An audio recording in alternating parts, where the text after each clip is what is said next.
ఈరోజు రాష్ట్రంలో జరుగుతూ ఉన్న పరిస్థితి నేను అడుగుతా ఉన్నా, ఒక ఘటన జరిగి నువ్వు స్పందించి ఉండింటే, రాత్రికి రాత్రి నువ్వు కానీ రియాక్ట్ అయ్యింటే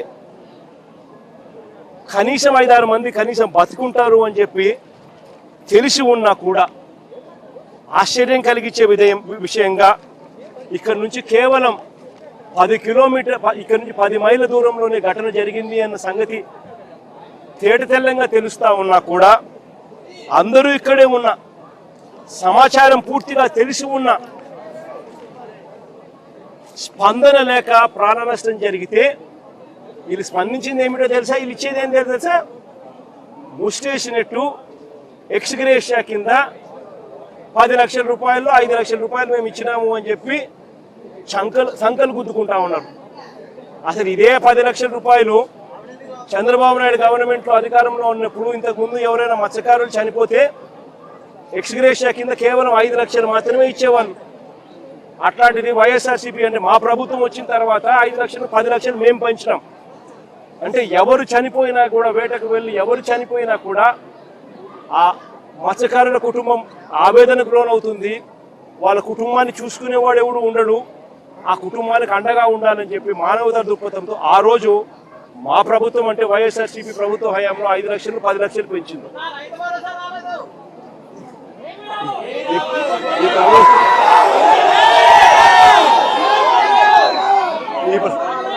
ఈ ప్రభుత్వంలో ఏమీ రాదు, అది పక్కన పెడితే ఆ 10 లక్షలు ఏదైతే అప్పట్లో గత ప్రభుత్వంలో మేము అనౌన్స్ మేము ఏదైతే ఇంప్లిమెంట్ చేసినామో, మామూలుగా ఏ తప్పు జరగకపోయినా కూడా, ప్రభుత్వం ఏ తప్పు చేయకపోయినా కూడా నార్మల్ సర్కమ్స్టాన్సెస్ లో ఏదైనా దుర్ఘటన జరిగితే ఆ 10 లక్షల రూపాయలు ఇచ్చే పరిస్థితి. అలాంటిది ఇంత ప్రభుత్వం తప్పు జరిగినప్పుడు ప్రభుత్వమే దీనికి బాధ్యత వహించాల్సిన పరిస్థితి ఉన్నప్పుడు కేవలము ఆ 10 లక్షల్లోనే 5 లక్షలు ఇచ్చి చేతులు దులుపుకుంటాము అని అంటే ఇది కరెక్టేనా, న్యాయమేనా, ధర్మమేనా అని అడుగుతా ఉన్నా. మరొకసారి ఈ ప్రభుత్వం ఇలాంటి తప్పులు ఎవరు చేయకుండా ఉండాలి అని అంటే కలెక్టర్లు కానీ, పోలీస్ డిపార్ట్మెంట్ కానీ ఒక కంప్లైంట్ కానీ చేతికి వస్తే, మనుషులు చనిపోతా ఉన్నారు వెంటనే ఆదుకోవాలి అని చెప్పి ఎవరైనా కంప్లైంట్ చేస్తే స్పందించే తీరును మెరుగుపరచాలి అని అంటే ప్రభుత్వం అన్నది ఒక షాక్ తగిలితే తప్పనిచ్చి, ఆ అధికారులకు ఒక షాక్ తగిలితే తప్పనిచ్చి స్పందన అనేది రాదు. కాబట్టి ఖచ్చితంగా చెప్తా ఉన్నాం, ఈ చనిపోయిన 6 కుటుంబాలకు ప్రతి కుటుంబానికి ₹1 కోటి కాంపెన్సేషన్ ఖచ్చితంగా.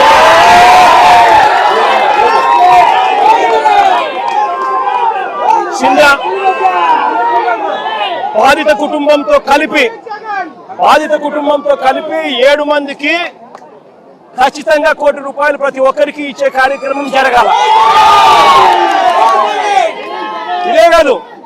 ఇదే కాదు ఖచ్చితంగా బోటు కూడా, కొత్త బోటు కూడా, వీళ్ళు ఏదైతే బోటు పోగొట్టుకున్నారో కొత్త బోటు కూడా తీపిచ్చాల. కనీసం ఈ మాదిరిగా ప్రభుత్వం అన్నది షాక్ తగిలితే తప్పనిచ్చి కనీసం రేపు పొద్దున అధికారులు అనే వాళ్ళు ఎవరైనా కూడా ఏదైనా కంప్లైంట్ వస్తే ఇంత సివియర్ గా రామిఫికేషన్స్ ఉంటాయి, ఇంత సివియర్ గా పెనాల్టీస్ ఉంటాయి. కాబట్టి ఖచ్చితంగా ప్రభుత్వం తప్పిదం అనేది ఉండకూడదు అని జాగ్రత్తలు పడతారు. ఎవరైనా కూడా కంప్లైంట్ ఇస్తే వెంటనే పరిగెత్తి వాళ్ళకి సహాయం చేసే కార్యక్రమం జరుగుతుంది. ప్రభుత్వం అన్నది రోల్ మోడల్ గా ఉండాలి. ప్రభుత్వం అన్నది తప్పు చేసే ప్రభుత్వంగా ఉండకూడదు. కాబట్టి ఇలాంటి ఖచ్చితమైన కాంపెన్సేషన్స్ ఖచ్చితంగా ఇవ్వాలని ఈ రాష్ట్ర ప్రభుత్వాన్ని గట్టిగా డిమాండ్ చేస్తా ఉన్నా. నేను ఇంకొకటి కూడా చెప్తా ఉన్నా, ఈ ప్రభుత్వం కనీసం వీళ్ళని చూడడానికి ఇంటికి కూడా రాలా. కనీసం ఆమె కూడా మానవత్వం కూడా లేని ఈ ప్రభుత్వం. నేను ఇలా ఈ కుటుంబ సభ్యులకు అందరికీ కూడా ఒకటే చెప్తా ఉన్నా, ఈ చెల్లికి చెప్తా ఉన్నాను, ఈ తల్లికి చెప్తా ఉన్నాను, చిన్నకు చెప్తా ఉన్నాను, ఈ ప్రభుత్వము స్పందించకపోయినా కూడా ఎవరు భయపడకండి, బాధపడకండి. కళ్ళు మూసుకొని కళ్ళు తెరిచేసరికి 3 ఏళ్ళు అయిపోతాయి. ఆ తర్వాత మన ప్రభుత్వం వస్తుంది. మన ప్రభుత్వం వచ్చిన 1 నెలలోపే ఈ ప్రభుత్వం ఇవ్వకపోయినా జగనన్న ప్రభుత్వం ఈ కుటుంబాలకు తోడుగా ఉండి ఒక నెలలోపు మేలు చేస్తుందని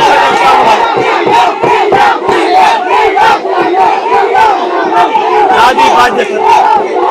ఖచ్చితంగా చేపిస్తానని చెప్తాను.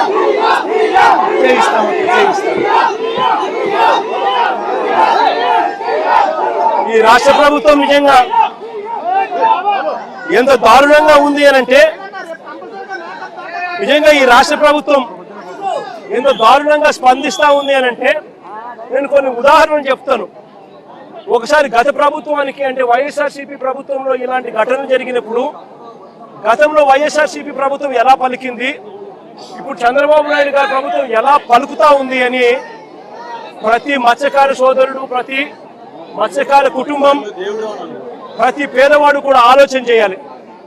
2023 నవంబర్లో విశాఖ ఫిషింగ్ హార్బర్లో అగ్ని ప్రమాదం జరిగినప్పుడు 49 బోట్లు ఇక్కడే విశాఖపట్నంలోనే కాలిపోతే పలికింది ఎవరో తెలుసా? మీ జగనన్న ప్రభుత్వం. ఏకంగా వెంటనే 80% ఆ బోటు విలువలో 80% విలువ కట్టి 7,11,00,000 రూపాయలు వెంటనే వాళ్ళకి రిలీజ్ చేసినాం ఆ రోజు 2023 నవంబర్లో. ఇది ఒకటే కాకుండా సుమారుగా 400 మంది మత్స్యకార కార్మికులకు, హమాలీలకు, చిన్న వ్యాపారులకు అదే ఘటనలో ఒక్కొక్కరికి 10,000 రూపాయలు చొప్పున 400 మంది మత్స్యకార కుటుంబాలకు కూడా ఈ మాదిరిగానే మేలు అదే రోజే జరిగింది. ఇది ఒకటే కాకుండా వైఎస్ఆర్సీపీ ప్రభుత్వంలో ప్రతి సందర్భంలోనూ కూడా మానవతా దృక్పథంతో పలికిన పరిస్థితులే కనిపిస్తాయి. 2018లో నా పాదయాత్ర జరుగుతూ ఉన్నప్పుడు 22 మంది మత్స్యకారులు పాకిస్తాన్లో నిర్బంధించారు. నా పాదయాత్ర జరిగేటప్పుడు ఆ 22 మంది మత్స్యకార కుటుంబాలకు సంబంధించిన అక్క చెల్లెమ్మలు నా దగ్గరకు వచ్చి, అన్నా పాకిస్తాన్లో మా మొగుళ్ళందరూ కూడా ఇరుక్కొని పోయినారన్నా, వేటకు పోయిన పరిస్థితుల్లో పాకిస్తాన్ జైళ్లలో ఈరోజు నలుగుతా ఉన్నారన్నా అని చెప్పి ఆ కుటుంబ సభ్యులు నాకు చెప్తే 2018లో జరిగితే ఇది పాదయాత్ర జరుగుతూ ఉన్నప్పుడు నేను అక్క చెల్లెమ్మలకు మాటిచ్చిన, మన ప్రభుత్వం అధికారంలోకి వచ్చిన తర్వాత మీ వాళ్ళను ఖచ్చితంగా తీసుకొని వస్తాము అని చెప్పి. అధికారంలోకి వచ్చిన తర్వాత కేంద్ర ప్రభుత్వంతో మనం దౌత్యం జరిపించి 2020 జనవరి 5వ తారీఖున ఆ 22 మంది మత్స్యకారులను అక్కడి నుంచి విడుదల చేయించి రాష్ట్ర ప్రభుత్వం మళ్ళీ ఇక్కడికి తీసుకొచ్చింది. తీసుకురావడమే కాకుండా వాళ్ళ ప్రతి కుటుంబానికి కూడా ఒక 5 లక్షల రూపాయలు ప్రతి ఒక్కరికి చేతిలో పెట్టి మరి వాళ్ళకు జీవనాధారం కూడా చూపించింది ఆ రోజు వైఎస్ఆర్సీపీ ప్రభుత్వం. అప్పట్లో మళ్ళీ 2019లో మళ్ళీ మత్స్యకారులను 9 మంది మత్స్యకారులను బంగ్లాదేశ్లో వేటకు వెళ్ళి బంగ్లాదేశ్లో వాళ్ళందరూ కూడా నిర్బంధానికి లోనవుతే ఆ 9 మందిని కూడా సురక్షితంగా అప్పట్లో మళ్ళా కేంద్ర ప్రభుత్వంతో దౌత్యం చేసి సురక్షితంగా బంగ్లాదేశ్ నుంచి కూడా మళ్ళీ అప్పట్లో తీసుకొచ్చింది కూడా వైఎస్ఆర్సీపీ ప్రభుత్వమే. ఇది ఒకటే కాదు, ఇలాంటివన్నిటికీ కూడా పర్మనెంట్ గా ఫుల్ స్టాప్ పెట్టాలని నిజంగా మత్స్యకారులు ఎక్కడికెక్కడికో వెళ్ళి బంగ్లాదేశ్, పాకిస్తాన్లకు వెళ్ళి అక్కడ వాళ్ళు నిర్బంధానికి లోను కాకూడదు అని చెప్పి పర్మనెంట్ గా ఫుల్ స్టాప్ పెట్టాలి అని చెప్పి దీనికి ఇంతకు ముందు ఎప్పుడు జరగని విధంగా మత్స్యకారుల కోసమే ఏకంగా 10 ఫిషింగ్ హార్బర్లు రాష్ట్ర ప్రభుత్వంలో కట్టడం మొదలుపెట్టాం. మన రాష్ట్రంలో జరిగింది మొట్టమొదటిసారిగా. మత్స్యకారులు ఎక్కడికెక్కడికో వెళ్లాల్సిన అవసరం లేకుండా మన రాష్ట్రంలోనే వాళ్ళకు జీవనోపాధి ఉండాలి అని చెప్పి వాళ్ళ కోసమే ఫిషింగ్ హార్బర్లు ఏకంగా 10 ఫిషింగ్ హార్బర్లు ఏకంగా స్టార్ట్ చేసినాం. జువలదిన్న నెల్లూరు జిల్లాలో, నిజాంపట్నం గుంటూరు జిల్లాలో, మచిలీపట్నం కృష్ణా జిల్లాలో, ఉప్పాడ తూర్పుగోదావరి జిల్లాలో, బూడగట్లపాలెం శ్రీకాకుళం జిల్లాలో, పూడి మడక అనకాపల్లి జిల్లాలో, కొత్తపట్నం ప్రకాశం జిల్లాలో, ఓడరేవు ప్రకాశం జిల్లాలో, బియ్యపు తిప్ప పశ్చిమ గోదావరి జిల్లాలో, మంచినీళ్ళపేట శ్రీకాకుళం జిల్లాలో ఏకంగా ఈ 10 ఫిషింగ్ హార్బర్లకు శ్రీకారం చుట్టాము. వేగంగా పనులు కూడా చేయించడం మొదలుపెట్టాం. ఇవి కాక మరో 6 ఫిష్ ల్యాండింగ్ సెంటర్లు కూడా చింతపల్లి, భీమిలి, రాజయ్యపేట, దొండవాక, ఉప్పల్లంక, రాయదరువులో కూడా ఫిష్ ల్యాండింగ్ సెంటర్లను కూడా పనులు చేయించే కార్యక్రమానికి శ్రీకారం చుట్టాం. నేను ఒకటే చెప్తా ఉన్నా, ఎందుకు ఇవన్నీ కూడా చేశాము అని అంటే ఒక మానవత్వంతో చేశాం. మన వాళ్ళు ఎక్కడికెక్కడికో వెళ్ళి ఇరుకులు పడాల్సిన అవసరం లేకుండా మన వాళ్ళకి ఇక్కడే మన వాళ్ళకి ఫిషింగ్ హార్బర్లు ఉండాలి. మన వాళ్ళకి ఇక్కడే ప్రభుత్వం సబ్సిడీతో బోట్లు కొనుగోలు చేసి వాళ్ళకి ఇప్పించే కార్యక్రమం జరగాలి. మన ప్రభుత్వం కానీ వైఎస్ఆర్సీపీ ప్రభుత్వం కానీ తిరిగి వచ్చిందంటే ఈ 10 ఫిషింగ్ హార్బర్లలో కూడా ఒక్కొక్క ఫిషింగ్ హార్బర్లలో కనీసం అంటే 10,000 బోట్లు కనీసంగా తిరుగుతూ ఆ 10,000 బోట్లకు సంబంధించి 10,000 బోట్లకు సంబంధించి ఒక్కొక్క బోటుకు 7-8 మంది ఓనర్లను చేస్తూ కనీసం ఈ 70-80 వేల మందిని ఒక్కొక్క చోట వీళ్ళందరికీ కూడా జీవనోపాధి చూపిస్తూ ఏకంగా 50% గ్రాంట్ స్టేట్ గవర్నమెంట్ ఇస్తూ లోన్ మరో 50% లోన్ ఇప్పిస్తూ వీళ్ళందరికీ కూడా మంచి చేసి వీళ్ళ కాళ్ళ మీద వీళ్ళు నిలబట్టే గొప్ప అడుగు పడి ఉండేది.